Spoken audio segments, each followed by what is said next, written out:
Buenas tardes, hermanos, ¿cómo están? Gracias a Dios, un gusto verlos en esta mañana. Y bueno, pues quienes no vinieron el miércoles, pues se están dando cuenta de que hemos avanzado muy bien en el proceso de desmantelamiento de la congregación, del equipo de la congregación. Y pues muy bien, hermanos, muy bien, gracias a Dios. Ha habido un trabajo muy esforzado, muy arduo del equipo de servidores, de los hermanos que se han integrado a colaborar, a contribuir de forma muy ávida. De verdad que Dios ha hecho confluir mucha inteligencia, mucha habilidad, mucha destreza en estos días. Llevamos el cronograma de actividad perfectamente al día, vamos muy bien. Originalmente habíamos pensado que el desmantelamiento se haría en 4 días, pero los equipos de trabajo lo terminaron en 2 días, muy rápido y muy bien hecho. Ayer sábado se hizo el traslado de todo el equipamiento que teníamos en el auditorio, la tarima, la estructura de acero, trabajo bastante pesado, pero gracias a Dios se concluyó de forma perfecta en un solo día como lo habíamos programado también. Muchos hermanos, la mayoría de los hermanos de la congregación han contribuido de una o de otra forma. El día de ayer algunos hermanos llegaron con sus camionetas, con sus llaves para que pudiéramos nosotros manejarlas, trasladar las cosas. Las hermanas que han estado contribuyendo con los alimentos, de verdad, gracias. Las hermanas que han dado aportaciones en económica precisamente para los alimentos, muchísimas gracias. Vamos progresando de forma extraordinaria, vamos perfectos en el cronograma. La próxima semana vamos a comenzar ya la instalación de nuestro equipo, el armado de la tarima en el nuevo local. Vamos a ver el tema de la ventilación, la electrificación va avanzando muy bien. El punto es llegar al 7 de noviembre, que es la fecha de nuestra inauguración, domingo 7 de noviembre, y tener la iglesia en condiciones funcionales. Van a haber diferentes fases, etapas, por supuesto, a lo largo del tiempo, pero lo más importante ahorita es dejar el local funcionando, en condiciones funcionales.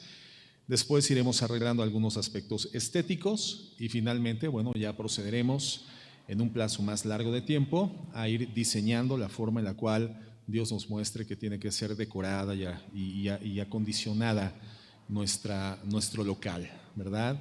Y yo creo que el programa en general de diseño, de remodelación, pues nos llevará 2 años, 2 años y medio, no importa. Lo importante es que gradualmente, bueno, de entrada sea completamente funcional y gradualmente vayamos teniendo un lugar cada vez mejor acondicionado. El punto es que es un local que verdaderamente es una bendición de parte de Dios, ya lo comentamos la semana pasada. Y bueno, recordamos entonces, servicio de inauguración, domingo 7 de noviembre, 10 de la mañana, un solo servicio, porque en ese local todos vamos a caber en un solo servicio, gracias a Dios.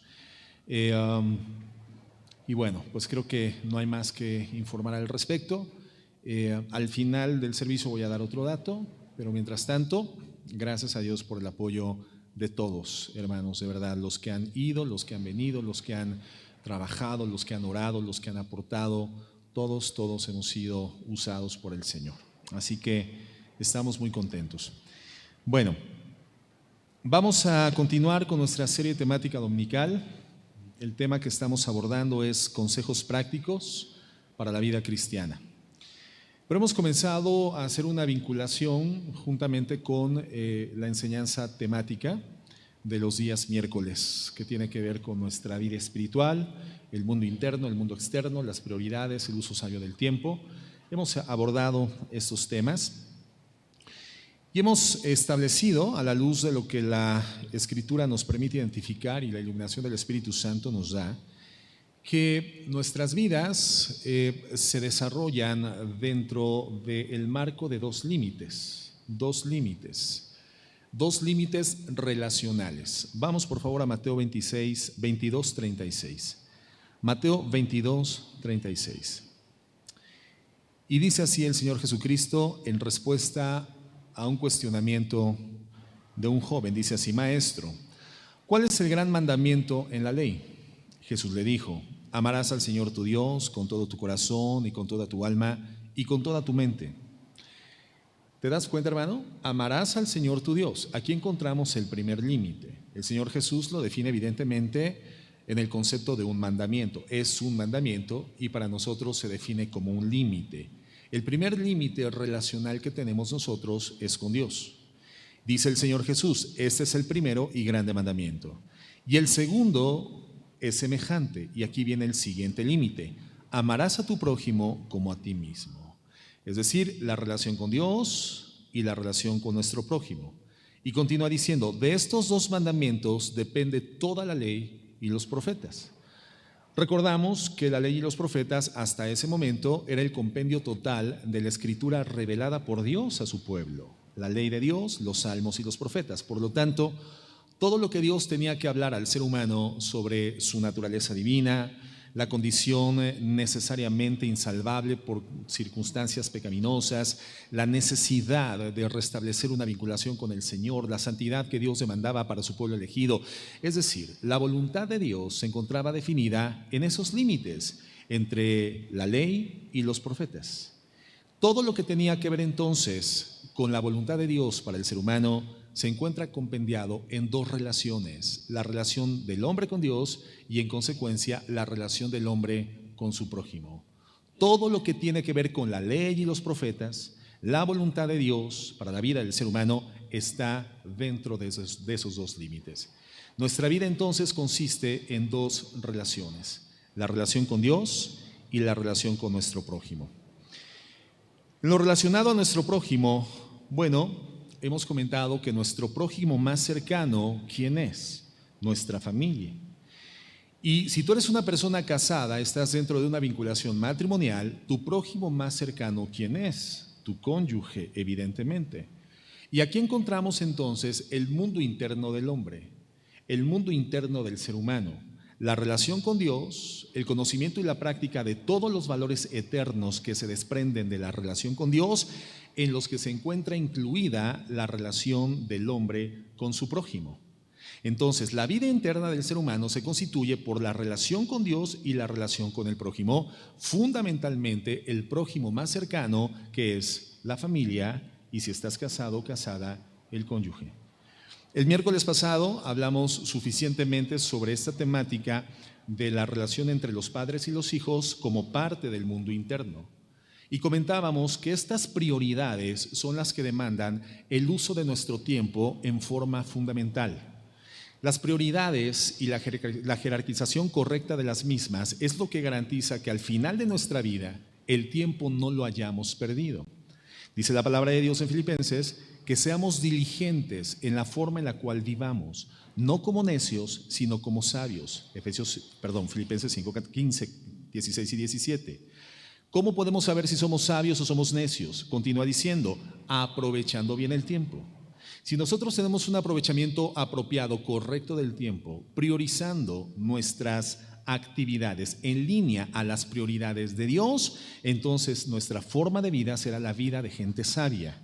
Si no es así, entonces seremos personas necias. Los tiempos son malos, continúa diciendo la Biblia. Por lo tanto, tenemos que entender que van a haber contraposiciones. El medio ambiente va a ser contrario. Las condiciones medioambientales de nuestra vida humana y adicionalmente de nuestra vida como cristianos en un mundo caído por el pecado van a ser muy complejas. Por lo tanto, continúa diciendo, tenemos que ser sabidos, enterados de cuál es la voluntad de Dios para que podamos vivirla y podamos en ella aplicar nuestro tiempo. De esta manera seremos personas sabias. Entonces, ¿cuáles son las prioridades impostergables, insustituibles, inaplazables que como seres humanos tenemos que desarrollar? En primer lugar, nuestra relación con Dios y en segundo lugar, la relación en consecuencia con nuestro prójimo. Ahí se define la vida del ser humano. ¿Ok? Hablando entonces de esta relación con el cónyuge, que es de lo que vamos a hablar el día de hoy, tenemos que entender que el matrimonio es un diseño que nace en el corazón y en la mente de Dios. El matrimonio no es un diseño generado, hermanos, por filosofías, ni por pensadores, ni por ideólogos, ni por gente romántica. El matrimonio es un diseño 100% divino y por lo tanto encontramos su registro histórico más antiguo en la palabra de Dios. Génesis 2, 24 y 25. Vamos ahí, por favor. Si alguien te pregunta, ¿cómo define Dios o cómo conceptualiza Dios el matrimonio?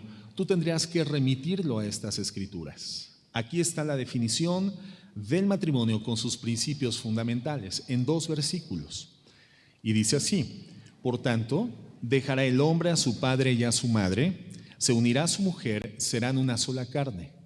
Y andaban Adán y su mujer desnudos y no se avergonzaban. Esta es la definición del matrimonio e incluye 4 principios básicos, sin los cuales, hermanos, el matrimonio inequívocamente se desestructuraría, perdería el equilibrio y llegaría al fracaso. 4 pilares fundamentales. El primero es la separación de los padres. Dejará el hombre a su padre y a su madre. Y ese dejar al padre y a la madre, lo hemos hablado a lo largo de muchos años, no significa desinteresarte de tus relaciones familiares antecedentes. No significa que una vez que te casas te olvidas de que tienes papá o mamá. No, significa que el matrimonio ya no depende filosóficamente, psicológicamente ni materialmente del apoyo de los padres o de la influencia de los padres. El nuevo matrimonio se constituye y establece un epicentro en torno al cual gira. Y ese epicentro es Jesucristo y su voluntad contenida en la palabra de Dios. El matrimonio no puede ser un satélite que gravite en torno de la vida familiar de ella ni en torno de la vida familiar de él. Es una unidad sólida, indivisible, que gira en torno de Jesucristo. Eso significa dejará a padre y a madre. El primer principio entonces es la separación de los padres. En segundo lugar, continúa diciendo, se unirá a su mujer. Y esa es la voluntad de Dios para el matrimonio. Dios no quiere igualdad entre hombres y mujeres en el matrimonio, hermanos, porque la igualdad es imposible. Somos diseños de ingeniería divina completamente disímbolos y diferentes. Son más las disidencias entre hombres y mujeres que las coincidencias. Son más las diferencias anatómicas, fisiológicas, psicológicamente. El hombre y la mujer somos 2 piezas de ingeniería divina completamente diferentes. Pero justamente en los vértices de nuestras diferencias se encuentra la posibilidad de ensamblarnos en una complementariedad perfecta, en unidad. El Señor nos hace diferentes por diseño. Es como una tuerca y un tornillo. Ambas son piezas importantes, son piezas anatómicamente diferentes. No hay ninguna similitud entre un tornillo y una tuerca, pero gracias a sus diferencias pueden vivir perfectamente unificados. Por lo tanto, el Señor no quiere que seamos iguales. Los roles entre hombre y mujer son diferentes en el matrimonio. Espiritualmente somos iguales delante de Dios porque hombre y mujer fuimos creados a imagen y semejanza de Dios. Pero en términos operativos, funcionales, en la organización y en la estructuración de una vinculación matrimonial, hombre y mujer somos diferentes para poder vivir unidos. El tercer principio es la intimidad sexual. Continúa diciendo, y serán una sola carne. Un matrimonio es llamado la práctica de la sexualidad en una base de regularidad. Y el cuarto principio es la amistad. Continúa diciendo el verso siguiente, y andaban Adán y su mujer desnudos y no se avergonzaban. Esta desnudez es una desnudez que para nosotros representa la transparencia, la confianza, la apertura total entre los miembros de un matrimonio. Es decir, en la desnudez moral y espiritual, el esposo no debe de encontrar nada que le avergüence delante de su esposa. Es decir, nada oculto, nada subrepticio, nada en lo oscuro, sino todo al descubierto. Igualmente la mujer, en su vida al desnudo espiritualmente, el esposo no debe de encontrar nada que avergüence a la mujer. Esto habla de amistad, porque la amistad es el único vínculo en donde la confianza es total. La amistad entre un hombre y una mujer solamente existen en el matrimonio.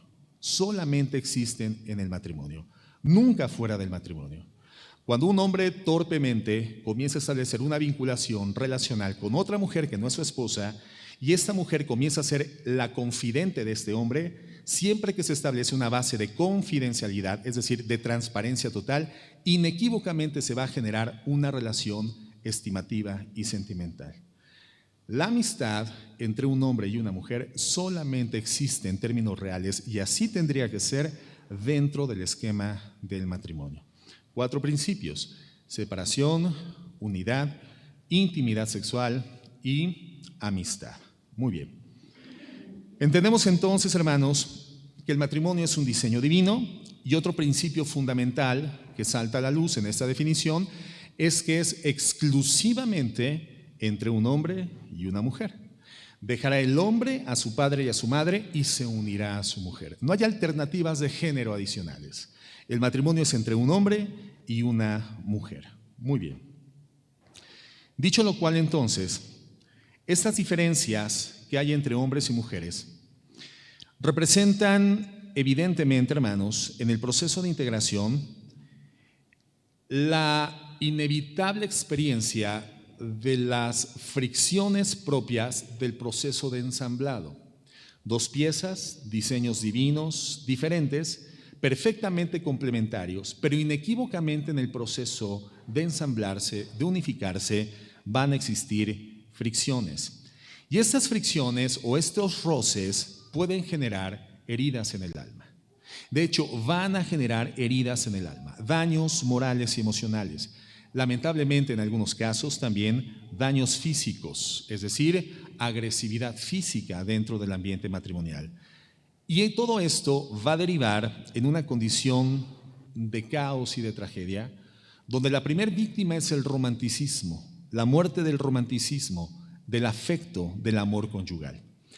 El matrimonio, hermanos, es un escenario en el que no tenemos garantizada la felicidad por sí misma. Y eso es algo, sobre todo quienes aspiran al matrimonio, jóvenes que aspiran a casarse, tienen que entender. Y quienes formamos parte de una vinculación conyugal, por supuesto, necesitamos conocer a la luz de la Biblia. El matrimonio no lleva implícita la felicidad, para nada. La felicidad se tiene que edificar. La felicidad se tiene que construir. De hecho, la felicidad no es el fin del matrimonio. La felicidad es algo con lo que te encuentras en el matrimonio cuando has caminado voluntariamente en sujeción a los preceptos de Dios contenidos en la Biblia para que el matrimonio alcance su propósito. ¿Y cuál es el propósito del matrimonio? Que este sea un modelo profético que represente la unidad que por la eternidad Jesucristo va a desarrollar con la iglesia que redimió con su propio sacrificio. Por eso en Efesios 5 el hombre es comparado con un tipo de Jesucristo y la mujer es comparada con un tipo de iglesia, donde Jesucristo se sacrifica por la iglesia para redimirla y presentarla para sí una iglesia sin arruga, sin mancha, con una condición de pureza completa. El hombre, al sacrificarse en ese amor de entrega total por la mujer, le ayuda a redimir su carácter y que sea una mujer propulsada por un trato sacrificial y amoroso por su esposo, propulsada a una mayor intimidad con el Señor. Y el hombre, cuando es respetado por la mujer, el hombre es propulsado al ejercicio de un liderazgo eficaz y eficiente. De tal forma entonces que entendemos que Dios diseña el matrimonio con propósitos mucho más altos y mucho más importantes y eternos que simplemente la experiencia de la felicidad en la tierra.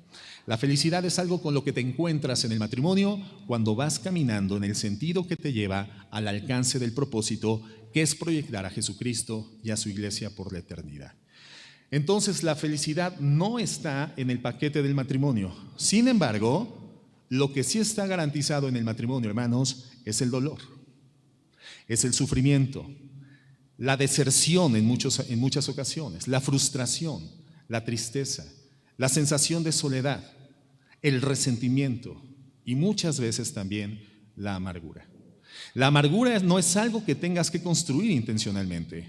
La amargura es algo que se genera en consecuencia de no darle un tratamiento y un procesamiento correcto a las diversas experiencias no gratificantes dentro del ambiente matrimonial. Esto lamentablemente, hermanos, pues es cada vez más visible porque encontramos aún dentro de las filas del cristianismo a una cantidad creciente de matrimonios que hoy están decepcionados, se encuentran amargados, que están respirando y viviendo solamente por sistema, autómatamente, un sistema que generalmente termina derivando en enemistades profundas entre los cónyuges. Debiendo saber edificar y construir una amistad, van generando una distancia y enemistades profundas, distancias insalvables, adulterios, divorcios y destrucción.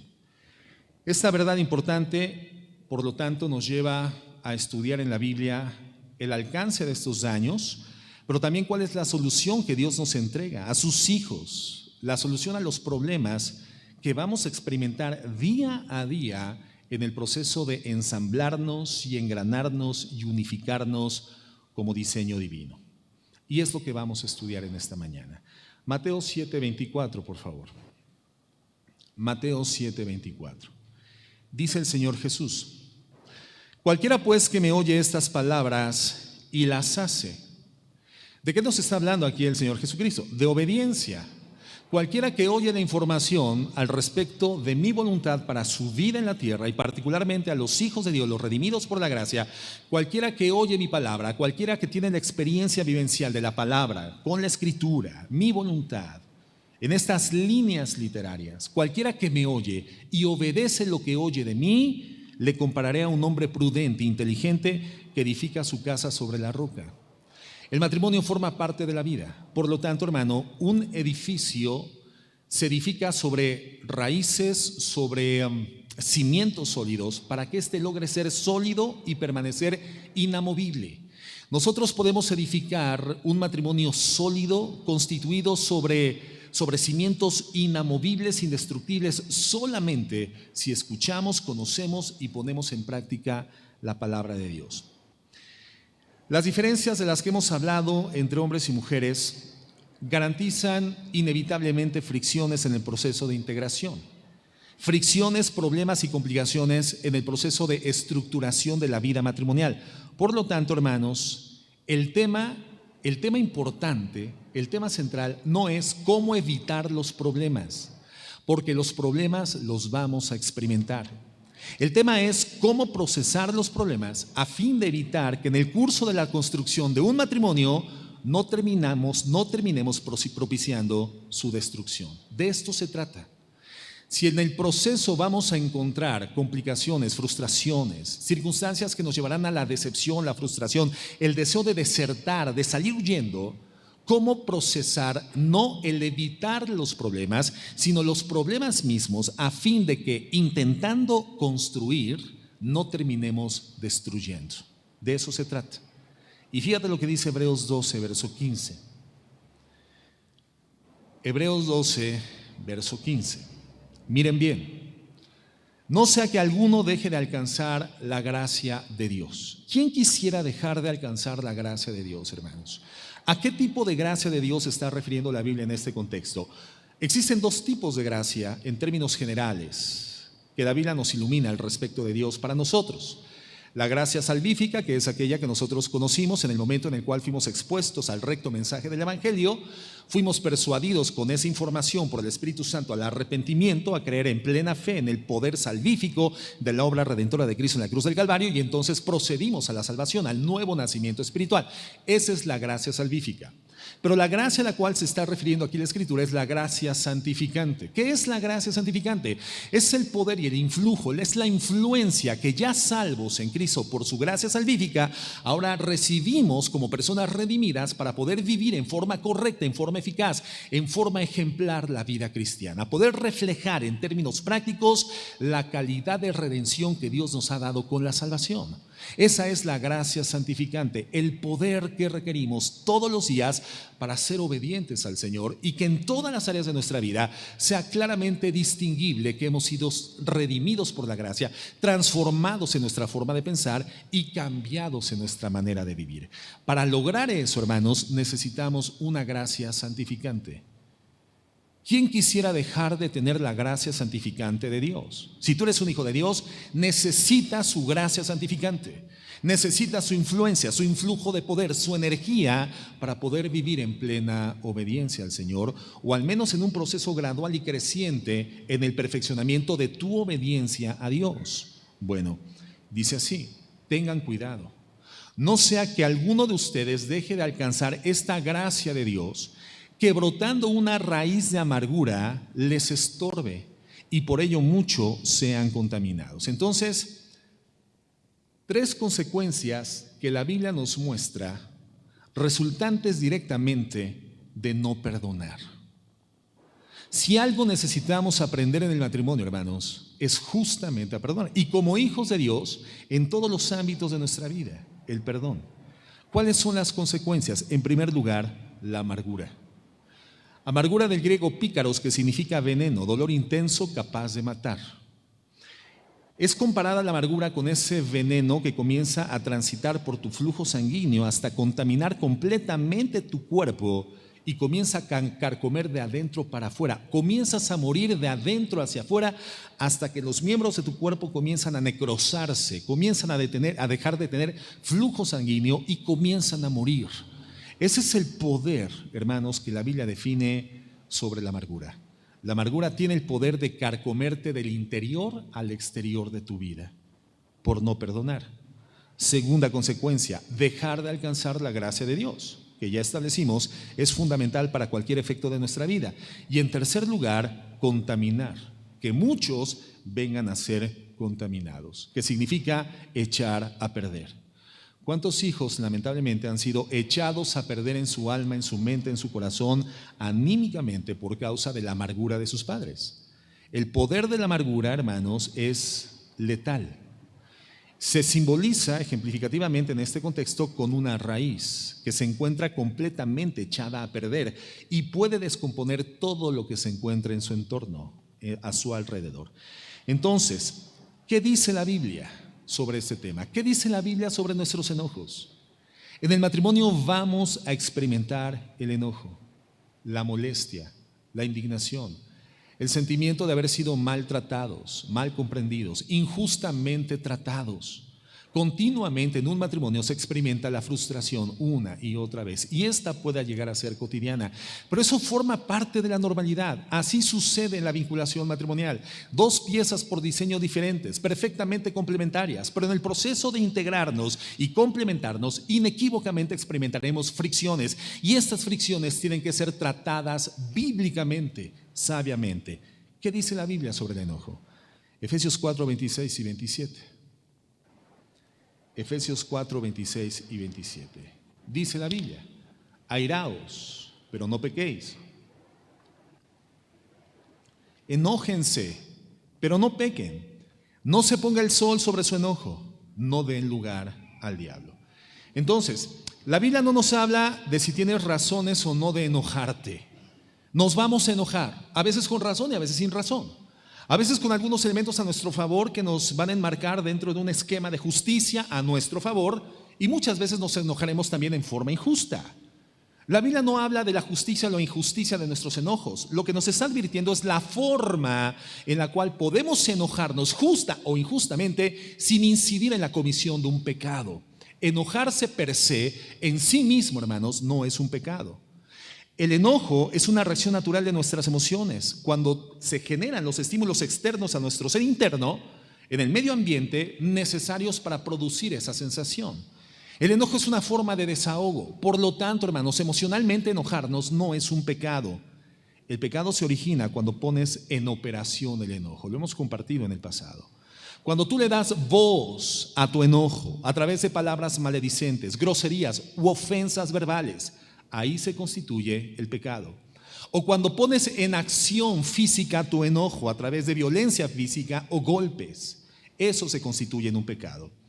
La Biblia nos dice que el enojo prolongado en el tiempo también es un pecado, porque el enojo prolongado da paso al resentimiento y el resentimiento a la amargura. Y la amargura es un factor de contaminación del alma que nos lleva a dejar de alcanzar la gracia santificante de Dios. Por lo tanto, la amargura, hermanos, es un pecado. Entonces, concluimos que el enojo no resuelto es la semilla que da lugar a la amargura. Hay un fruto maligno, hay un fruto destructor, un fruto que genera caos en la persona, y de su condición interna contaminada se gesta una contaminación medioambiental en todo su entorno de vida. Y esta semilla es el enojo no resuelto. Una persona amargada es alguien que ha renunciado al futuro para establecer su vida en el pasado. Eso es una persona que se encuentra en amargura. Ha decidido renunciar a cualquier expectativa del futuro porque ha anclado su vida, su alma, su corazón, su mente a circunstancias del pasado de las cuales no ha querido desmembrarse, desligarse para continuar progresando. Y esto lamentablemente sucede hoy en día con muchos matrimonios cristianos. Matrimonios que después de criar a los hijos, y cuando los hijos se van, se dan cuenta de que están muertos. Los hijos suelen ser entonces, a lo largo de los matrimonios, un excelente camuflaje o maquillaje de la amargura, el problema de la amargura. Matrimonios que los mató la amargura porque nunca supieron bíblicamente resolver sus enojos.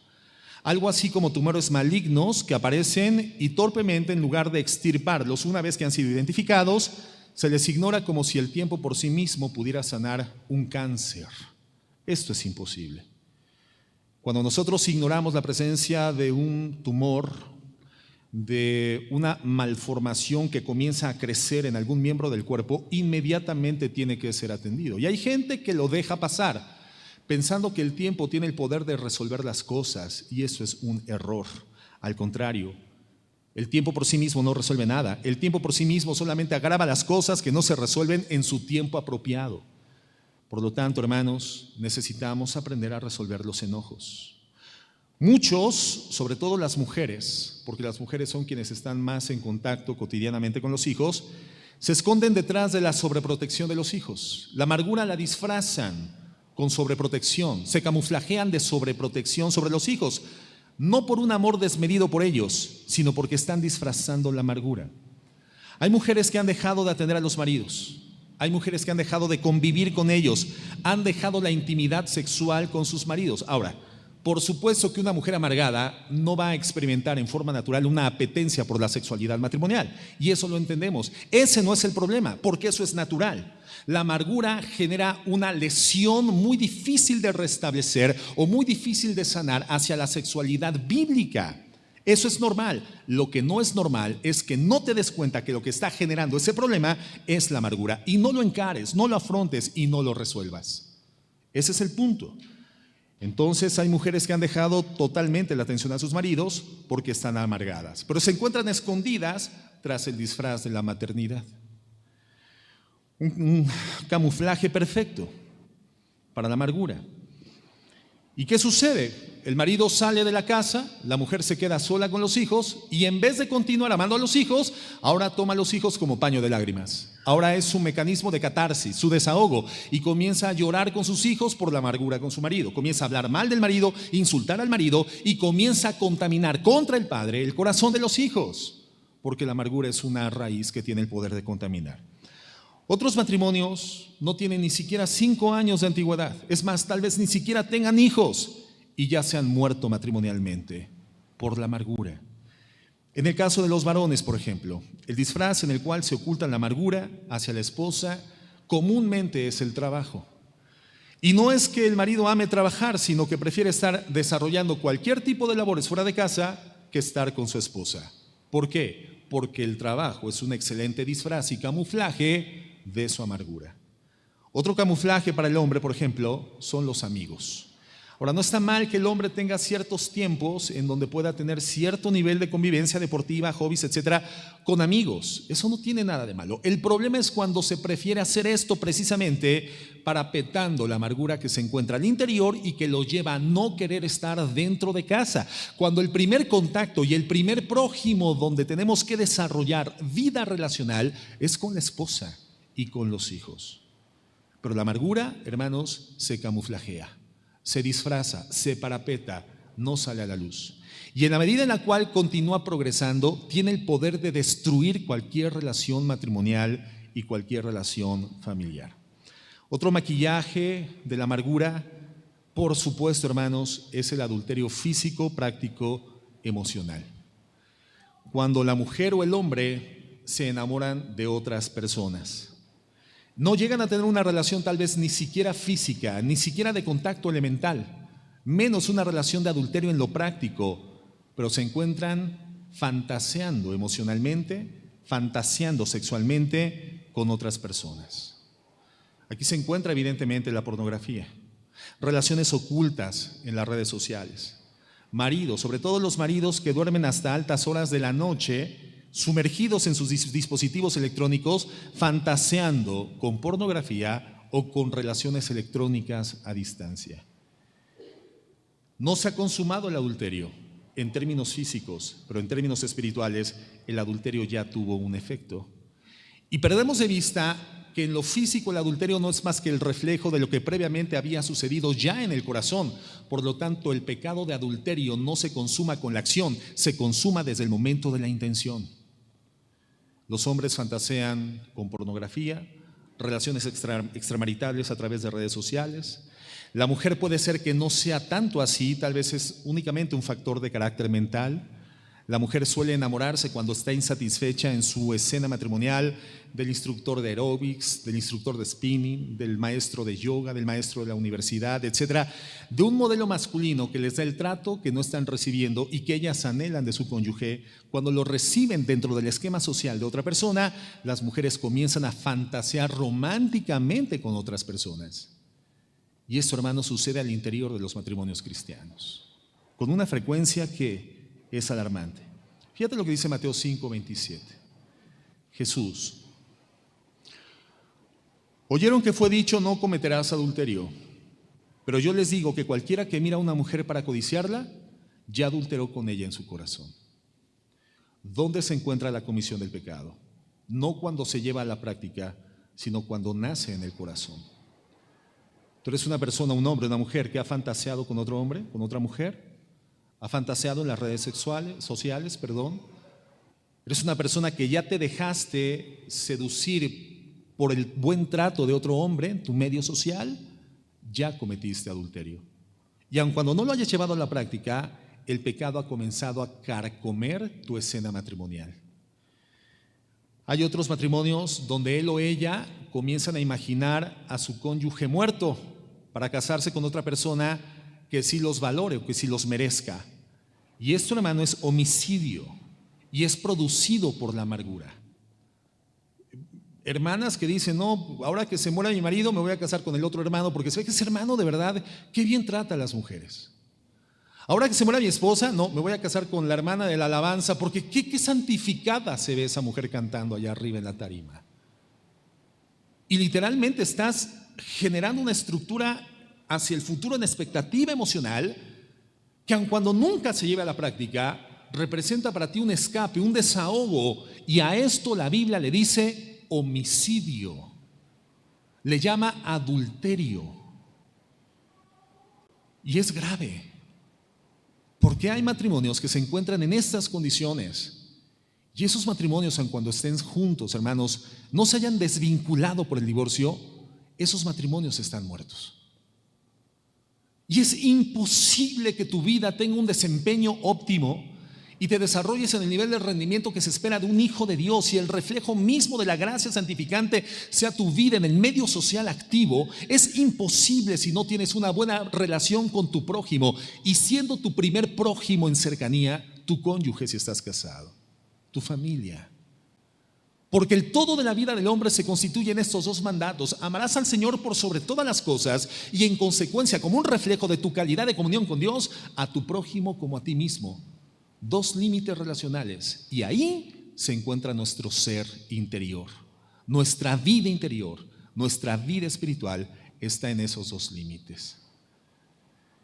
Y entonces no nos explicamos muchas veces por qué hay un caos general, por qué hay frustración, por qué hay amargura, por qué hay tantos problemas que intentamos sobrellevar y que vamos jalando y cargando como lápidas de altísimo tonelaje, y nos hemos acostumbrado a ellas, pero vivimos en frustración, en tristeza, en amargura. El problema es importante. Ahora, la persona amargada generalmente no se da cuenta del todo que está amargada, pero la persona amargada también generalmente termina constituyéndose en todo aquello que odia. Por ejemplo, mujeres que dicen: cuando yo me case, jamás voy a tratar a mi esposo como vi que mi mamá trataba a mi papá. Jamás le voy a faltar al respeto como ella le faltaba al respeto a mi papá. Se casan y la amargura les lleva a desarrollar el mismo tipo de trato, y a veces en condiciones peores. Jamás maltrataré a mi esposa, jamás le levantaré la voz, jamás la insultaré. El problema es que cuando se aloja la amargura y no la has encarado y no la has resuelto, no has procesado el problema, entonces terminas reproduciendo justamente aquello que odias. ¿Cómo saber entonces que estamos amargados? Es importantísimo identificarlo. A ver, levanten la mano las personas amargadas, por favor.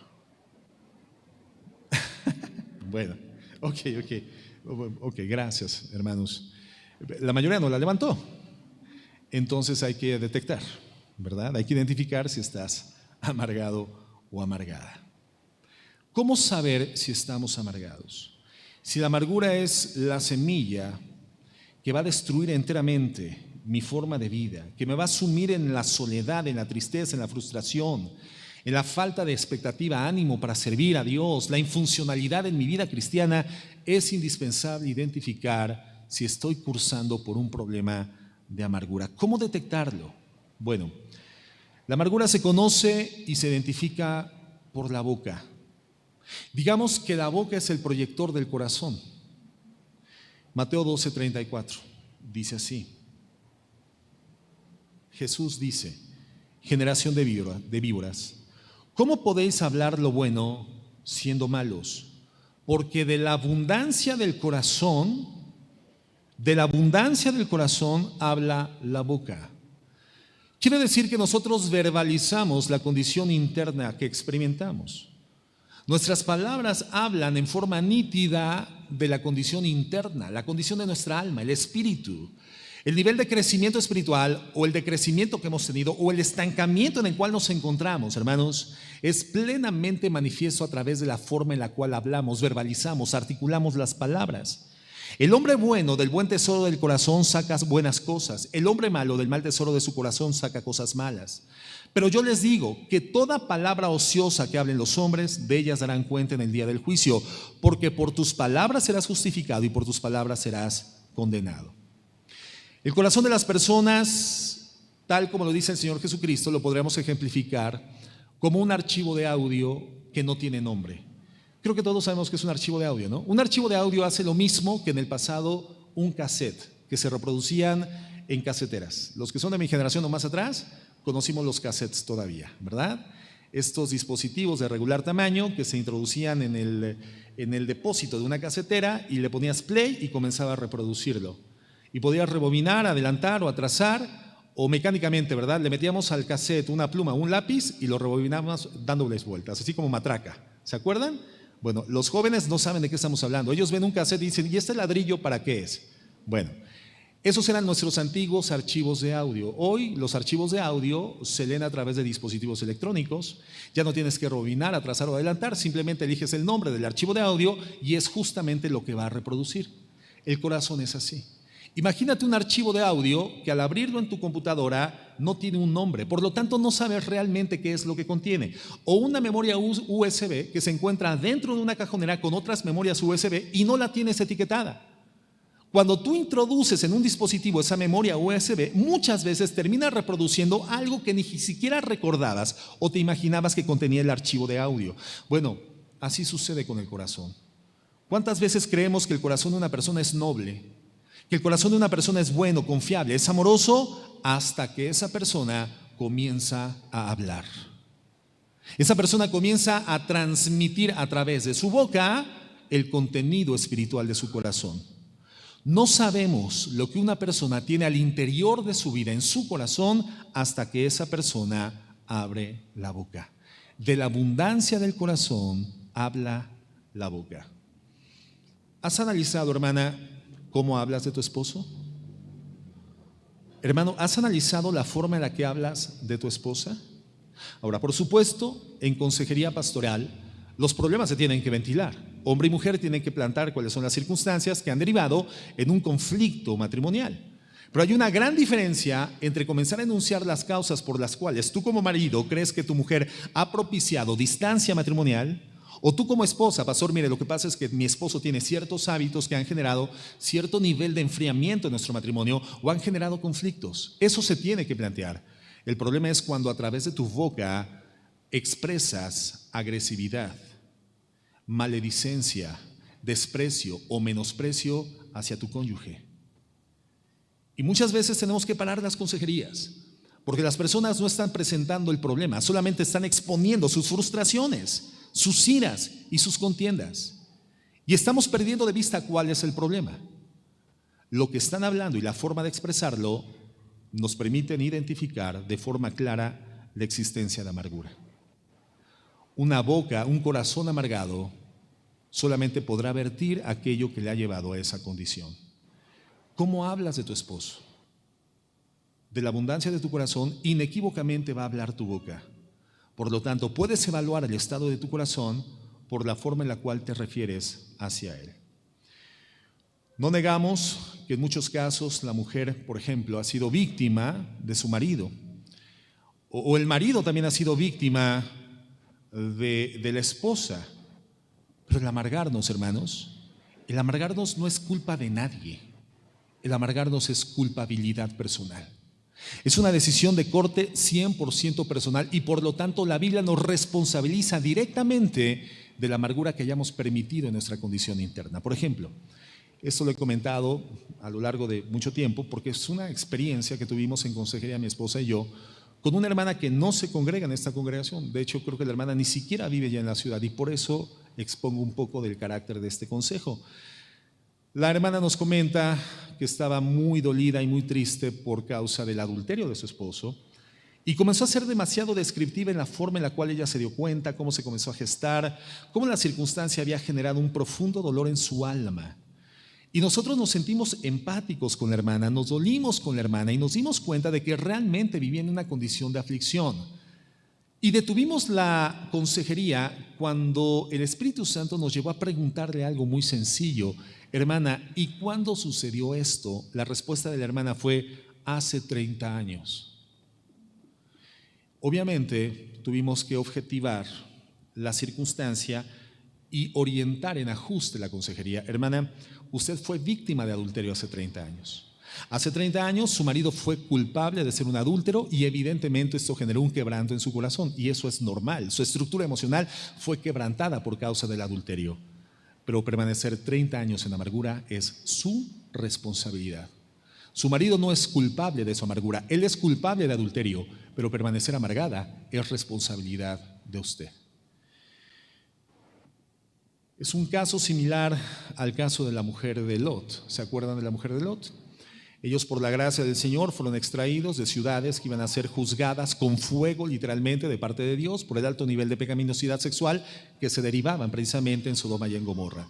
Ellos son extraídos de ese lugar con una sola advertencia: no volteen hacia atrás. ¿Qué hizo la mujer de Lot? La mujer de Lot volteó hacia atrás. Inmediatamente se constituyó en una estatua de sal. Quedó petrificada. Y ese es el resultado de una persona que ha decidido renunciar a la expectativa del futuro por mantener enclavado su corazón en las experiencias del pasado. Petrifica tu vida.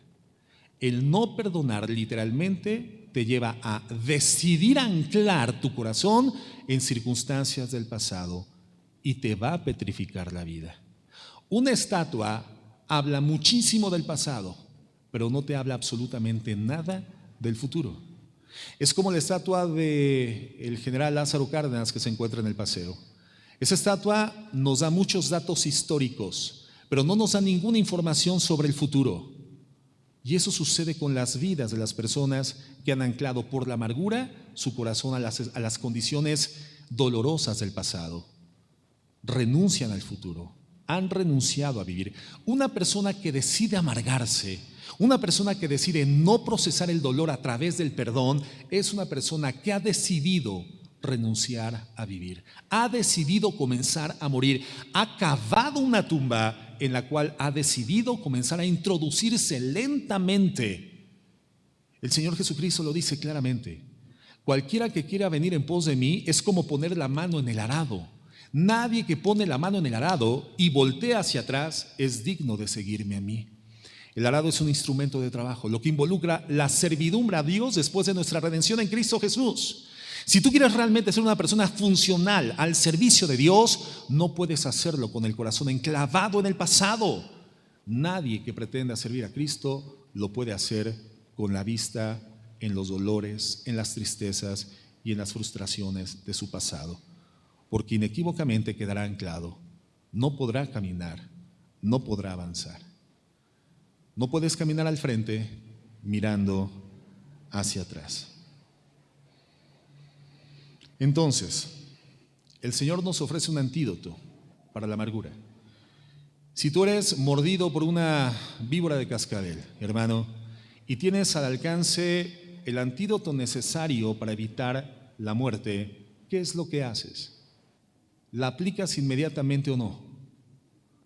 O dices, bueno, seguramente mañana o en 2 días me aplico el antídoto. Mientras tanto que avance un poco el veneno, que comience a llevar a la necrosis, ¿verdad? A la necrosis, perdón, algunos miembros de mi cuerpo. Por supuesto que nadie haría eso. Sería una torpeza no aplicarte el antídoto si lo tienes a disposición. Una vez que has sido mordido, inmediatamente hay que aplicar el antídoto. Mientras más temprano se dé la aplicación del antídoto, la afectación por el veneno será menor. Y los daños pueden ser reversibles, pero llega un momento donde el veneno avanza, carcome y genera daños irreversibles. El Señor nos da el antídoto para evitar la amargura, la necrosis del alma, la muerte de tu matrimonio. Y el antídoto se llama perdón. ¿Cómo se llama el antídoto, hermano? Perdón.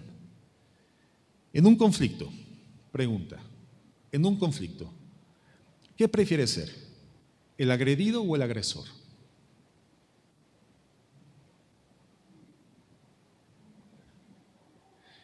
¿Qué prefiere ser? ¿El agredido o el agresor? El agredido. ¿De verdad preferimos ser los agredidos, hermanos? ¿O es una respuesta autómata con algunos conceptos antecedentes de la vida de fe? Reflexionemos profundamente, hermanos, porque la temática no pretende ser información meramente superficial. Lo importante es que esa información llegue a tu corazón y realmente genere ese proceso de cambio y que avancemos. Cuando tú eres agredido, hermano, recibes el agravio sin que te inmutes, sin que esto te impele, sin que esto te propulse a reaccionar con agresión. ¿Te es fácil no agredir cuando eres agredido? ¿Te es fácil quedarte callado cuando eres agredido? ¿Te es fácil no reaccionar ante la agresión? ¿O comúnmente reaccionas cuando injustamente eres agredido? La realidad es que reaccionamos porque no preferimos ser agredidos, hermanos.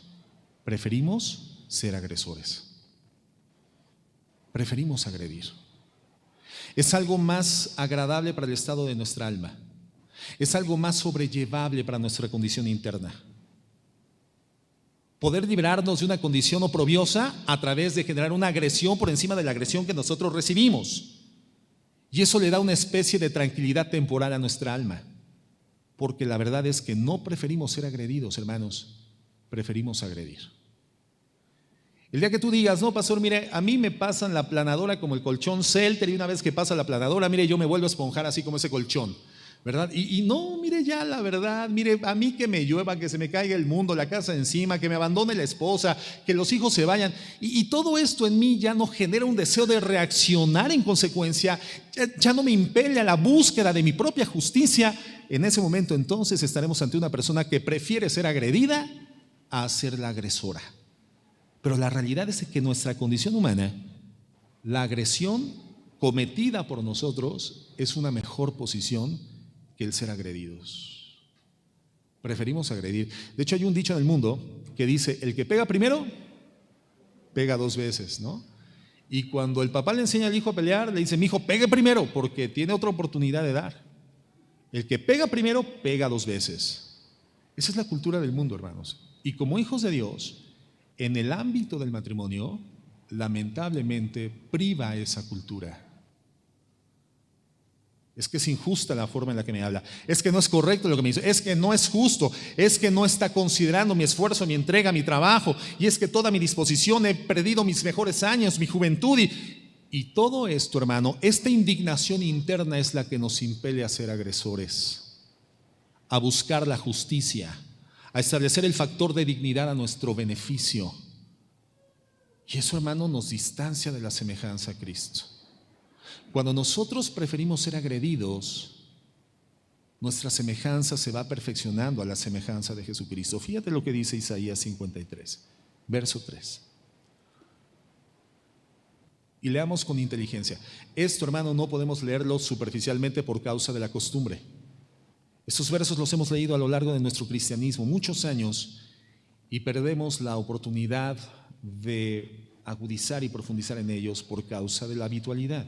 Dice así: despreciado y desechado entre los hombres, varón de dolores, experimentado en quebranto, y como que escondimos de él el rostro, y fue menospreciado y no le estimamos. Esta es la clara descripción de una persona que fue agredida. Ciertamente él llevó nuestras enfermedades, sufrió nuestros dolores, y nosotros le tuvimos por azotado y herido de Dios. Es decir, aquí lo que la Biblia dice es, y nosotros cuando lo vimos en la cruz dijimos, se lo merece, y Dios lo está juzgando. Pero dice, él fue herido por nuestras rebeliones, molido por nuestros pecados. El castigo, el precio de mi paz fue sobre de él, y por su llaga fuimos nosotros curados.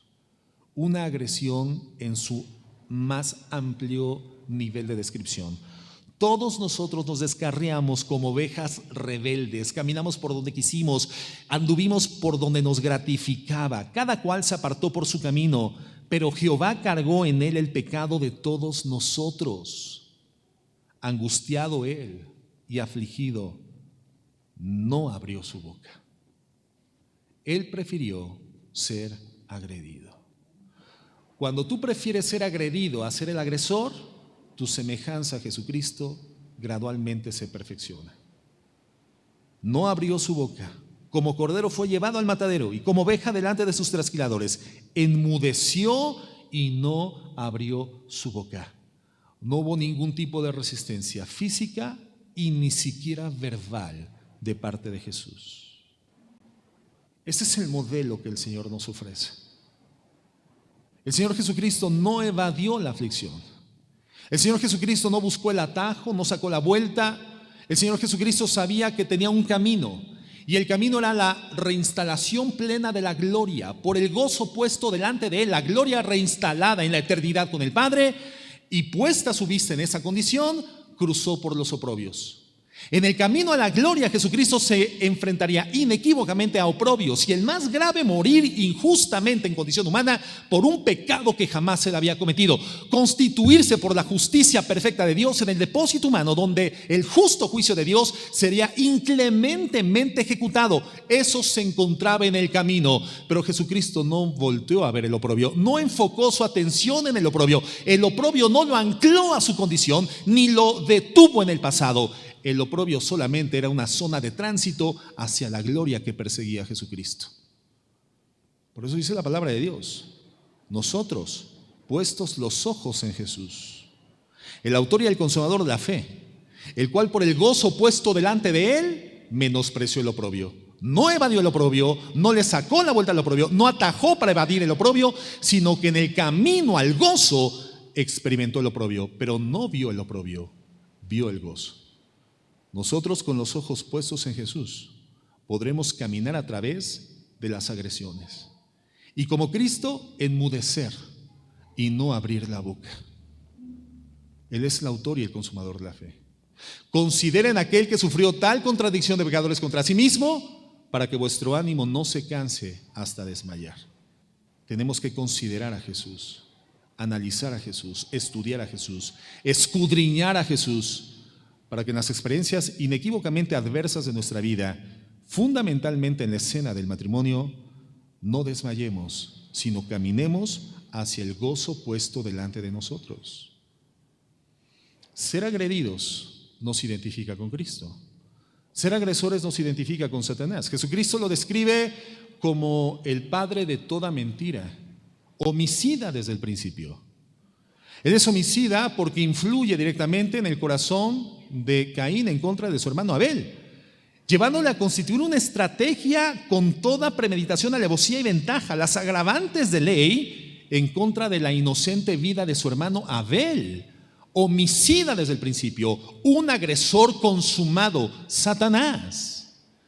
Cuando nosotros decidimos ser agredidos y enmudecer, nuestra semejanza se perfecciona en la semejanza de Cristo. Cuando nosotros queremos agredir para establecer condiciones de dignidad y poder acceder a niveles de derecho equilibradas, entonces nuestra semejanza se perfecciona a la de Satanás. Romanos 12:17. Por eso el consejo de la palabra es absolutamente claro. Hay un antídoto contra la amargura. Y el antídoto contra la amargura, a diferencia de lo que el mundo cree, no es la venganza. No, es el perdón. No paguéis a nadie mal por mal. Procuren lo bueno delante de todos los hombres. Si es posible, en cuanto dependa de vosotros, estén en paz con todos los hombres. Esta forma de castellanizar la expresión bíblica, si es posible, en nuestros hábitos lingüísticos nos lleva a la idea de que hay un límite en el cual podemos llegar a perder la paciencia. Ya no me es posible, ¿no? Es que me llegó al límite, pastor. Es que fue la última piedrita, la gota que derramó el vaso. Ya no me fue posible. Pero eso no significa en el original griego.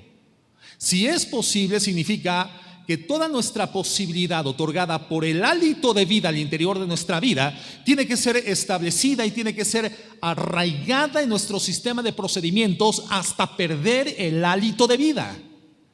Si nos es posible, es mientras tengamos conciencia, uso de razón y vida, el uso de nuestra voluntad.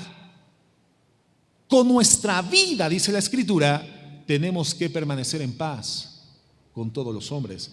No hasta que te alcance la paciencia, no hasta que te llene el buche de piedritas, no hasta que te dé la última gota que derrame el vaso, no. Significa hasta el último aliento de vida, mantente en paz con todos los hombres. No se vengan ustedes mismos, amados míos. ¿A quién le está hablando Pablo por inspiración del Espíritu Santo? A los cristianos en Roma, hermanos, a las personas redimidas por la gracia. Pero esto tiene reverberancia hasta nuestros días, hermanos, y cruza por todas las generaciones cristianas en la historia del mundo redimido. Hermanos, nosotros somos los que somos llamados por el Señor Jesucristo, por el Espíritu Santo, a no vengarnos. ¿Por qué nos da la Biblia un llamado a no vengarnos? Porque la venganza, aún en condición redimida, es algo recurrentemente utilizado por los hijos de Dios. Preferimos agredir a ser agredidos. Nos gratifica más en el corto plazo, pero la venganza no es el antídoto. El perdón lo es. Dice el Señor: amados míos, dejen lugar a la ira de Dios, porque está escrito: mía es la venganza, yo daré el pago, dice el Señor. Si el Señor dice mía es la venganza, significa que la venganza es un terreno divino donde no nos da el derecho de participar. Es como la adoración y la alabanza. Cuando tú te estableces como el eje central o el receptor de la alabanza, eres un idólatra, eres un autoidólatra. Hermano, y eso sería una torpeza. Es el pecado que cometió Satanás y por el cual fue juzgado eternamente por Dios. La soberbia, el deseo de recibir algo que solamente le compete a Dios, la honra, la gloria, la exaltación, la alabanza por los siglos de los siglos. Satanás la quiso para él. Bueno, la venganza, al igual que la alabanza, es un terreno divino. El Señor dice: es mío el terreno de la venganza. Cualquiera que se venga por sí mismo está tocando terrenos divinos, se está metiendo en problemas con Dios. La venganza no es el antídoto. La venganza es el camino a tu propia autoexaltación, a la idolatría por ti mismo, al deseo de tu derecho personal, por encima de la justicia de Dios. Ese es el problema. El Señor dice: mía es la venganza, yo daré el pago. Entonces, si tu enemigo tuviera hambre, ¿qué tienes que hacer? Entonces, si tu marido o hermana se ha constituido en tu enemigo, se ha comportado como un enemigo y te dice: vieja, dame de comer, ¿qué tienes que hacer? Pues dale de comer. O decirle: ahí está en el refri, caliéntate. ¿Sabes qué? No soy tu empleada, no soy tu sirvienta. Atiéndete tú mismo. ¿Alguna vez, levanten la mano? No, no es cierto, no levanten la mano. No levanten la mano. Pero ¿alguna ocasión, hermana, te has visto en esta condición? O sea, a ese yo no le vuelvo a hacer nada. Porque es un malagradecido, es un injusto, porque es un arbitrario, es un dictador, es que me tiene dominada, es que no se lo merece, es un autoritario que se atiende él solo. ¿Te has encontrado en esa condición o en esa circunstancia? ¿Qué dice la Biblia? Te estás elevando a la condición divina, te estás estableciendo como Dios, estás legislando tu propia moral y estás perdiendo de vista que la venganza es de Dios. Por eso, si tu enemigo tiene hambre, dale de comer. Si tiene sed, dale de beber. Haciendo esto, dice: ascuas de fuego amontonará sobre su cabeza. ¿Qué significa esto? Será avergonzado. Por eso se compara con ascuas de fuego, hermano, con chispas de fuego que queman. La vergüenza, quienes hemos experimentado la vergüenza, hermanos, es una sensación interna quemante. Es algo de lo que te quisieras desprender inmediatamente, es algo que arde, que duele. Por lo tanto, la Biblia está diciendo, será avergonzado. No solamente tendrás el cambio de su conducta, sino que estarás propiciando la posibilidad de un genuino arrepentimiento que genere el cambio del corazón de tu cónyuge. ¿Qué es lo que quieres de tu marido, hermana? ¿O qué es lo que quieres de tu esposa, hermano? ¿Solamente un cambio de conducta externa o un cambio de corazón? La Biblia dice, no te vengues, no seas vencido de lo malo, vence con el bien el mal. Y el mayor mal que enfrentamos en el matrimonio ante la maldad de nuestros cónyuges es un problema en el corazón de ellos y en el nuestro también. Pero estamos hablando desde la perspectiva del agredido. Si tú eres injustamente agredido por tu cónyuge, y finalmente una agresión siempre será un factor o una forma de injusticia, el problema está en el corazón de tu agresor.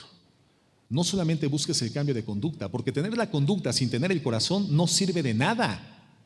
Genera un cambio en su corazón a través de esta estrategia. Avergüénzalo o deja que el Señor lo avergüence a través de tu bondad, a través de tu perdón.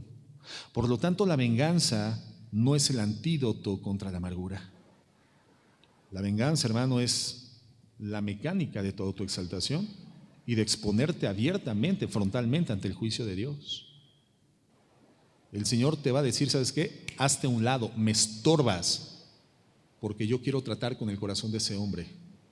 Pero si tú me estorbas, yo no tengo problema, yo te hago a un lado. En cambio, la mujer agredida, el hombre agredido, cristianos, conocedores de la voluntad de Dios y dispuestos a ponerla en práctica, son elementos, son herramientas en las manos de Dios para propiciar el arrepentimiento del corazón caído. El perdón, hermanos, es el antídoto. Pero hay un problema, el perdón no es un sentimiento. Es un problema y es una ventaja. El problema es que cuando creemos que el perdón es un sentimiento, como no experimentamos el deseo de perdonar, entonces nos reservamos el derecho a hacerlo. El perdón no es un sentimiento y la ventaja es esta, que es una decisión. Por lo tanto, no necesitas experimentar el deseo de perdonar para poder perdonar. Solamente necesitas establecer una firme determinación de perdonar, decidir perdonar. El Señor no nos llama a sentir el perdón, nos llama a decidir perdonar, aunque no lo sintamos. ¿Quién es el más grande y excelente ejemplo de perdón y de decisión de perdón? Evidentemente nuestro Señor Jesucristo. En Getsemaní, en soledad total con el Padre, momentos previos a su voluntario entrega a la guardia del Sanedrín, el Señor ora al Padre diciendo, Señor, yo no quiero hacer lo que estoy por hacer. Si es posible, pase delante de mí esta copa, pero no sea como yo quiero. Es decir, yo no quiero, dice el Señor Jesús, pero no sea al final como yo quiero, sino como tú quieres. Es decir, Jesucristo decide no hacer lo que siente, sino hacer la voluntad del Padre, que estaba por encima de su sentimiento personal. Y en la cruz del Calvario, donde Él, sin sentirlo, sin desearlo, decide ir, en esa cruz nos perdona y nos ama. El perdón y el amor son decisiones, no son sentimientos, hermanos, son decisiones. Y si no entendemos esto, el problema es que esperaremos a lo largo de nuestra vida el deseo de perdonar y el deseo de amar. Y ese sentimiento por sí mismo jamás llegará a tu corazón. Nunca. No es así. Perdonar, hermanos, no tiene por qué ser una experiencia gratificante. Duele, pero honra a Dios. Y es en la honra a Dios donde el Señor corresponde con honra. Y la honra que Dios otorga al que le honra, perdonando al agresor, es la limpieza y la purificación del corazón. Como Jesús lo hizo, hermanos. ¿Cuándo experimentamos el gozo del perdón? La libertad de ese sentimiento doloroso y gravoso de rencor, de resentimiento y amargura. ¿Cuándo somos libertados de esto? Cuando nosotros decidimos perdonar. ¿A qué me estoy refiriendo, hermanos? Los sentimientos correctos, es decir, esa libertad de sensación de amargura, los sentimientos correctos siempre siguen a las decisiones correctas, no es al revés. Si tú esperas experimentar el sentimiento para decidir perdonar, este día jamás va a llegar. Pero cuando sin sentirlo decides perdonar, el Señor incorpora posteriormente el sentimiento de libertad de la amargura. Es decir, el perdonar es una decisión humana para la cual el Señor por la redención nos ha facultado. El poner en nuestro corazón la sanidad y la libertad de la cadena de la amargura es sobrenatural. Pero lo que abre la puerta a ese poder sobrenatural que nos liberta del sentimiento de la cadena de la amargura es la decisión de perdonar. Nuestra decisión es lo que Dios nos demanda. Perdonar es una decisión que abre la puerta al sentimiento de libertad, de resentimiento y de la amargura. Por lo tanto, hermano, tú no tienes que esperar a que un día se levante el sol, oigas el cantar de los pajarillos en tu ventana, un riachuelo a unos cuantos metros de tu casa y digas: qué hermosa mañana para perdonar. Este día nunca va a llegar. Tú propicias por la obediencia que el Señor incorpore a tu corazón todo el proceso de sanidad que genera entonces la libertad de la amargura. No sé si me estoy explicando con esto. Los sentimientos correctos siguen a las decisiones correctas. ¿Quieres ser libre del duro y difícil sentimiento de amargura? Entonces necesitas tomar una decisión correcta, la decisión de perdonar. Efesios 4:29. Aquí está la estrategia. ¿Qué debo de hacer entonces en un conflicto matrimonial? O en cualquier naturaleza de conflicto. Si no estoy casado, en cualquier naturaleza de conflicto, ¿qué tengo que hacer, pastor? Bueno, aquí dice la Biblia: ninguna palabra corrompida salga de tu boca. Ninguna palabra corrompida, sucia, maledicente, grosera, no. Sino la que sea buena para la necesaria edificación, a fin de dar gracia a los oyentes. No contristes al Espíritu Santo de Dios, con el cual fuiste sellado para el día de la redención. Quítense de ustedes toda amargura. No es Cristo quien va a bajar a quitarte la amargura, hermano. Es una responsabilidad que Dios impone, establece sobre nosotros. Porque es tu responsabilidad estar amargado o no estar amargado. Es tu responsabilidad procesar el enojo, procesar la molestia, procesar la indignación a través del perdón. Y de esta manera ser libre de la amargura. La persona amargada no está amargada por las circunstancias que experimentó, está amargada porque decidió no perdonar, anclar su vida al evento trágico, catastrófico del pasado y ha decidido renunciar al futuro, ha comenzado a morir, ha renunciado a vivir. Y esa es tu responsabilidad. Por lo tanto, el Señor dice, en condición redimida, con el influjo del poder del Espíritu Santo, en conocimiento de mi palabra, tú tienes que quitarte la amargura. Perdonando. Quítate el enojo, quítate la ira, quítate la gritería, la maledicencia y toda malicia. Más bien sean benignos unos con otros, misericordiosos, perdónense unos a otros. Efesios 4:22. En cuanto a la pasada manera de vivir, ¿cómo vivíamos en el pasado, hermanos? ¿Cuáles eran nuestras reacciones? ¿Cuáles eran las reacciones que teníamos en los momentos de conflicto, de enojo, de confrontación? Cuando éramos agredidos, cuando teníamos disensiones en el matrimonio, ¿qué hacíamos? Hay acciones, hermanos, maledicentes, hirientes, responsivas, acciones de venganza que formaban parte de nuestra vieja manera de vivir, pero esa era la vieja manera de vivir. Por eso la serie que estamos estudiando, hermanos, son consejos prácticos. Eso es algo que a ti y a mí nos compete hacer. Cristo no va a bajar a hacerlo por nosotros. Somos imputados de la responsabilidad moral y espiritual de vivirlo. Dice, en cuanto a la pasada manera de vivir, despójense del viejo hombre que está viciado conforme a los deseos engañosos. Eso éramos, hermanos, hombres y mujeres viciados con deseos engañosos que entrampaban nuestro corazón, nuestra mente y terminaban conflictuando toda nuestra escena de vida. Nuestros matrimonios llegaron a la muerte por causa de estos deseos engañosos que dictaminaban las conductas, las acciones, las palabras. Eran maledicentes, conductas viciadas de hombres viejos, dice la Biblia. Pero ahora no. Ahora renovaos en el espíritu de vuestra mente y vístanse del nuevo hombre creado según Dios en la justicia y en la santidad de la verdad. El perdón es una decisión, hermanos. El perdón es una decisión. Y solamente la podemos ejercer puestos los ojos en Jesús y siguiendo sus pasos. Y si el Señor puso su vista no en el oprobio, sino en el gozo puesto delante de Él, y en el camino al gozo inequívocamente, inevitablemente se encontró con el oprobio, pero continuó hacia el gozo porque no se quedó anclado en el oprobio, nosotros tenemos que seguir los pasos de Jesús. Vamos a vivir nuestros propios oprobios. Eso es inevitable, hermanos. El sufrimiento está garantizado en esta vida. Y si estás casado, más. Viene con doble garantía. ¿Cuántos están casados? Levanten su mano. Y dejen la mano levantada un momento, por favor. Solamente los hermanos que hasta el día de hoy no han sufrido en su matrimonio. ¿Todos han sufrido en el matrimonio?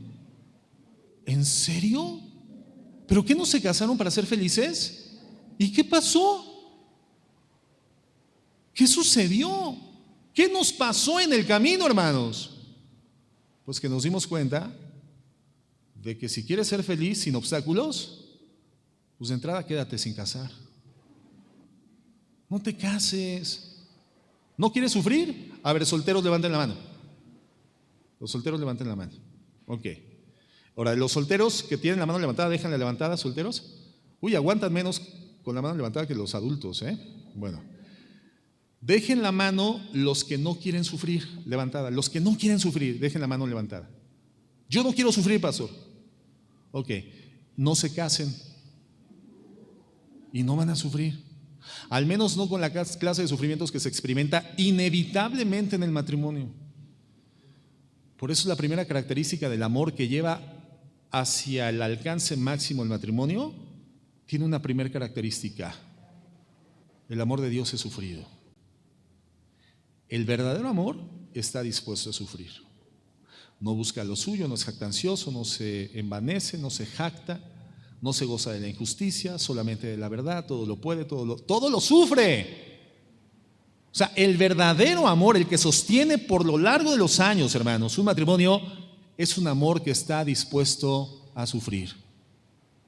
¿Quieres sufrir? Cásate. Cásate. Está garantizado el sufrimiento. Ahora, ¿es una mala noticia? No, porque ya vimos que para los hijos de Dios el sufrimiento es un mecanismo de crecimiento espiritual, de fortalecimiento del carácter.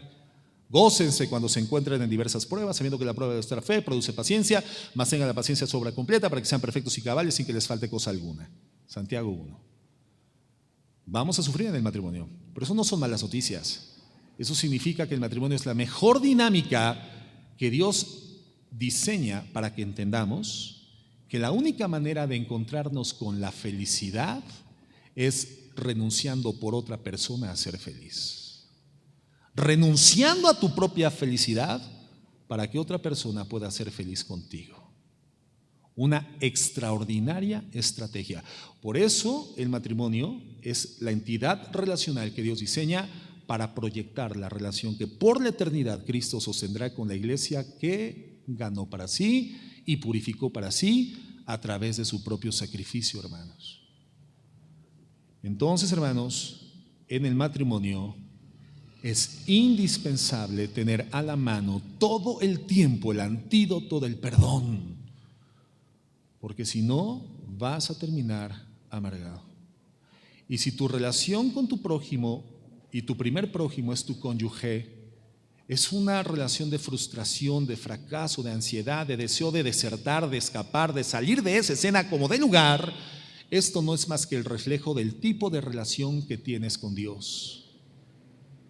Si tu relación con Dios y tu relación con el prójimo define el marco de tu vida espiritual interior y de tu vida espiritual interna se define todo tu marco de tu vida externa, entonces, hermano, necesitamos voltear al interior e identificar a través del matrimonio si de verdad tenemos una buena relación con Dios. Las personas que hoy tienen sus matrimonios fracturados, es una mentira que tienen una buena relación con Dios. Nuestra relación con el prójimo de amor, amarás a tu prójimo como a ti mismo, es el reflejo de dar cumplimiento al primer y más grande mandamiento: amarás al Señor tu Dios por sobre todas las cosas. Y de ahí se deriva en consecuencia el primer reflejo de tu buena relación con Dios, que es una correcta relación con tu prójimo. Y ahí, en esos dos límites, está tu vida espiritual. Por eso el tema es importantísimo. Cuando hablamos de perdón, estoy por terminar, tenemos que mencionar 3 clases de perdón, que no son perdón, pero que nosotros creemos que es perdón. El perdón condicional: te perdono, pero si haces algo a cambio. O sea, te perdono, pero tienes que garantizar que cambiarás. Porque si no cambias, no te perdono. ¿Eso dice la Biblia? No, eso no es perdón. Esa es una intención fallida de perdonar, donde continúa prevaleciendo tu deseo de dignidad, tu deseo de justicia y el derecho de instaurar tu derecho preponderantemente por encima de cualquier otro derecho. Ese es un perdón condicional, no es perdón. Perdón parcial: te perdono, pero no esperes que olvide lo que me hiciste, ¿eh? Porque mira, yo perdono, pero no olvido. Asústame. De verdad, esa es una frase como de Halloween, ¿verdad? Yo perdono, pero aguas, ¿eh? No olvides, estás esperando la cuchillada por la espalda en cualquier momento. Eso no es perdón. O el perdón retardado: te perdono, pero ahorita no, porque estoy muy enojado contigo. ¿Cuántas veces sucede eso? Tu marido te agrede, hermana, y viene contigo con una actitud correcta, y antes de que él hable: pero ni me pidas perdón porque estoy muy enojada. O sea, o ni me pidas perdón, le dice el hombre a la mujer, porque ahorita estoy muy... No, hermano. El perdón tiene que ser aplicado en el momento correcto, instantáneamente. Es el tema del antídoto. ¿Cuándo te aplicas el antídoto? En cuanto lo tienes al alcance, después de la mordedura de la serpiente, o después de cierto tiempo. Aun cuando lo tengas al alcance, el antídoto se aplica al instante. Entonces el perdón retardado tampoco es perdón. ¿Qué sí es perdonar, hermanos? ¿Qué sí es perdonar? Perdonar no es olvidar. Es que no puedo olvidar lo que me hizo, pastor. Pues qué bueno que no olvida, porque entonces significa que su cerebro está procesando bien la información y hay un almacenaje correcto del pasado remoto, de la memoria inmediata. Su cerebro está trabajando bien, hermano, si no olvida. Porque si olvidara, tendríamos que hacerle algún tipo de estudio en el cerebro, ¿no? Alguna resonancia magnética, a ver si hay algo que no esté funcionando bien. No. Si usted no olvida, qué bueno, su cerebro está trabajando bien. Pero el perdón no es olvidar. Para nada, hermanos. El perdón es cuando recuerdo la escena que generó una circunstancia dolorosa en el pasado de mi vida, hoy la traigo al presente en mi memoria y ese recuerdo no me hiere, no me duele y menos condiciona mi conducta. Eso es perdón. No es olvidar, sino que cuando recuerdas, el recuerdo no lesiona tu corazón. Si tú recuerdas un evento que lesionó tu corazón hace 20 años y hoy todavía lloras, y hoy todavía te dueles, y hoy todavía la herida sangra, hermano, tú no perdonaste. Es que no puedo olvidar. No se trata de que olvide, se trata de que decida perdonar. Y el sentimiento de libertad de la cadena de la amargura es el efecto sobrenatural que el Señor ejerce una vez que usted ha decidido perdonar. El sentimiento correcto sigue a la decisión correcta y eso apertura la dimensión espiritual para que el Señor entre a su corazón con un bálsamo de sanidad. Y entonces su corazón se encuentre restablecido, reconstituido y en condiciones de amar. Perdonar no es olvidar.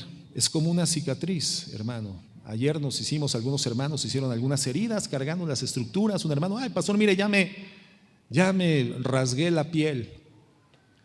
Y bueno, pues seguramente ese hermano se toca ahí. El día de ayer fue hecho la herida y seguramente le duele un poco todavía, ¿verdad? Pero si él lavó la herida correctamente y le aplicó los antisépticos apropiados, esa herida va a cicatrizar, esa herida va a sanar y al paso del tiempo tal vez no desaparezca la cicatriz, pero esa cicatriz cuando la toque no volverá a doler porque está sanada.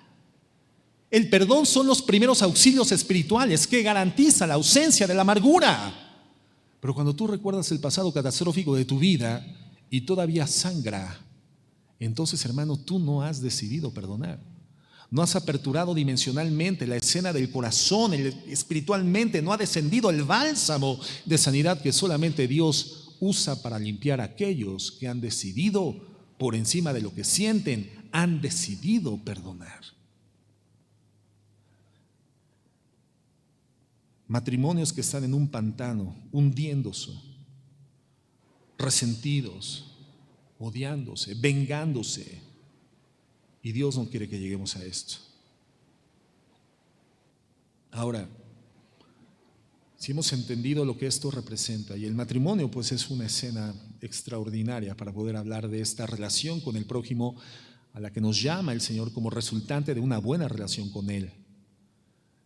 Si entendemos que en estos dos límites se encuentra la calidad de nuestra vida espiritual, el crecimiento espiritual, nuestra vida usada de forma sabia, diligentemente, entonces entenderemos cuán imperante es perdonar.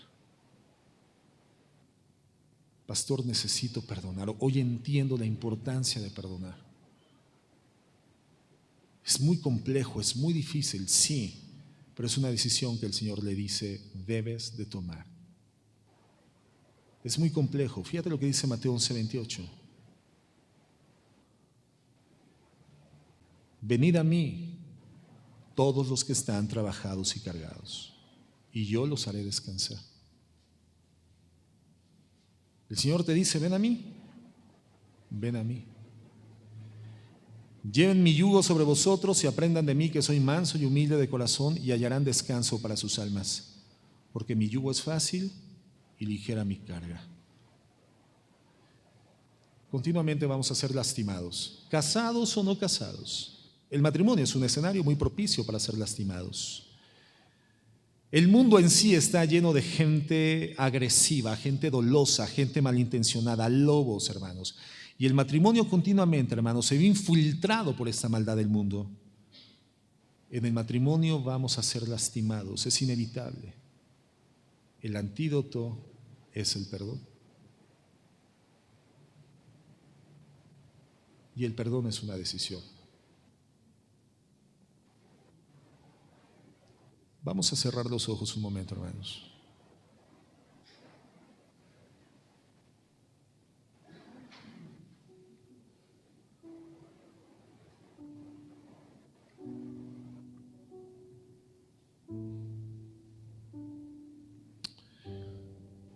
Bendito Dios. No hay forma en la que podamos camuflajear ante ti el estado de nuestro corazón. Podemos camuflajearnos en el matrimonio de forma sencilla, parapetarnos tras de los hijos con un amor de sobreprotección, parapetarnos detrás del trabajo, detrás de las relaciones sociales. Hay muchas formas de disfrazar la verdadera condición de nuestro corazón, Señor, pero a ti, ¿cómo podremos ocultar delante de ti lo que tus ojos y tu conciencia eterna conocen y saben perfectamente? Señor, nos conoces de forma perfecta, aún aspectos de nuestra vida interna que nosotros desconocemos. Conoces nuestro acostar y nuestro levantar, mi Dios. Aún la palabra no está en la boca y tú ya la conoces toda. No podemos huir de tu conciencia eterna. Conoces cómo está mi corazón. Conoces cómo está mi matrimonio. Podemos camuflajear el matrimonio socialmente y lucir bien. Y podemos, en un acuerdo matrimonial, simular lo que no existe al interior de nuestro hogar, aún caminar de la mano y con algunas expresiones de misericordia. Pero si mi corazón está en amargura, Señor, ¿cómo lo puedo ocultar de ti?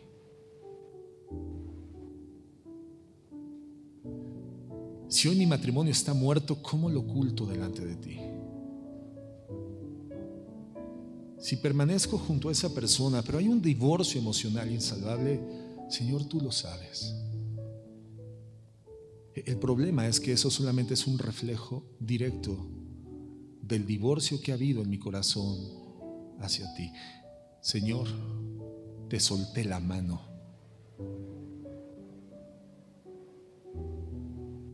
Y te pido perdón por eso.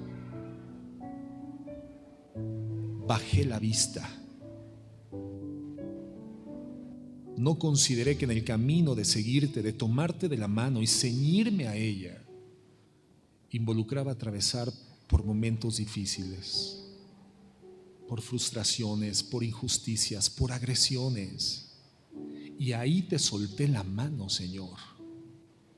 Y en vez de continuar caminando hacia el gozo puesto delante de nosotros, con mis ojos puestos en ti, me quedé atorado en el pantano del dolor de mi pasado. Me quedé petrificado en las escenas de mi dolor. Y no me he dado cuenta de que yo mismo renuncié al futuro, a seguir caminando, a seguir viviendo. He cavado mi propia tumba, he comenzado a morir, mi Dios. No puedo pretender poner la mano en el arado para servirte volteando hacia atrás. Pero he intentado hacerlo y tengo una religión que más o menos funciona. Hasta estoy en esta mañana en esta iglesia escuchando tu palabra, pero estoy empantanado y me estoy ahogando en mi amargura.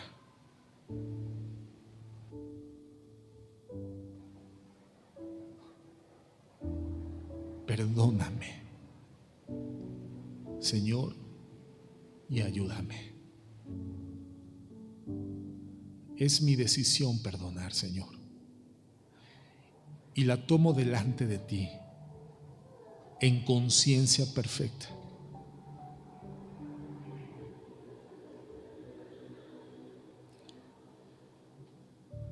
Señor, decido perdonar a mi esposo.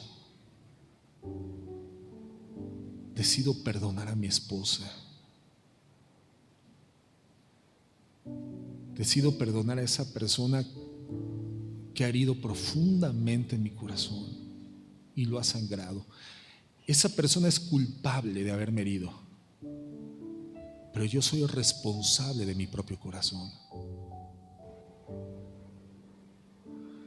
Porque, Señor, si esa ofensa tuviera un aroma, su aroma sería pestilente, sería como una bolsa de basura que se encuentra destilando líquidos pestilentes. Si alguien viene a regalarme una bolsa de basura descompuesta, jamás la pondría de florero en la mesa de mi casa. Y yo he tomado la ofensa y la he puesto en el centro de mi vida y he girado en torno a ella, y han transcurrido los años y esa basura ha contaminado más y más. La contaminación ha salido de mí y yo he contaminado a otros más. Te solté de la mano, Señor, y te pido perdón por eso. Tú eres Dios. Yo decido perdonar. A tu tiempo y en tu forma llegará el sentimiento de libertad de esa cadena de amargura, pero hoy mi decisión, la que a mí me toca, la tomo, Señor, y perdono. Es tuya la venganza, mi Dios. Tú das el pago. Dame la oportunidad de servir a mi agresor, de darle de comer en el hambre, de darle de beber en la sed, de vencer el bien, el mal con el bien. Y que ese bien que proviene de ti, que yo he recibido de ti y que solo yo extiendo por gracia, sea un factor que lleve al arrepentimiento a esa persona y el corazón de esa persona sea entregado a ti.